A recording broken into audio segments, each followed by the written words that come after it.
ইফতারির আগে যে দোয়া ওইটা আল্লাহ ফিরায় না। ইফতারি করার আগ মুহূর্তে আমরা যে পেঁয়াজু, আলুর চপ, বেগুনি, হ্যাঁ এগুলো খান আপনারা? রুয়াবজা শরবত খান নাকি?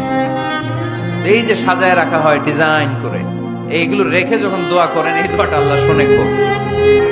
আল্লাহ বলে কিরে ফেরেশতারা ঘটনা কি, এত খাবার কেন? আল্লাহ রোজা রাখছে। কি চায়? আল্লাহ ক্ষমা চায়। তো খায় না যে তৃষ্ণার, তো আল্লাহ আপনার ভয়। আমারা দেখছে না, আল্লাহ আপনারা দেখে নাই। জান্নাত দেখে নাই, আমার জাহান্নাম দেখেছে আল্লাহ কিন্তু জানে। তারপরে ফেরেশতাদের মুখ থেকে বের করা হবে। সুবহানাল্লাহ পড়েন।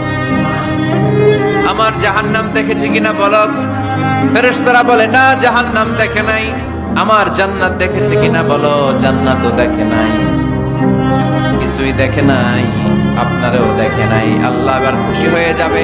আমার খুশির জন্য আমার ভয়ে তৃষ্ণার্ত ক্ষুধার্ত সামনে খাবার হাত বাড়ালেই খেতে পারে, গ্লাসটা তুললেই পান করতে পারে, আমার ভয়ে খায় না। আমার ক্ষমা চায়, আমার কাছে ক্ষমা প্রার্থনা করে। এখন আমার বান্দা যা দোয়া করবে, বান্দার সব দোয়া আমি কবুল করে নেব।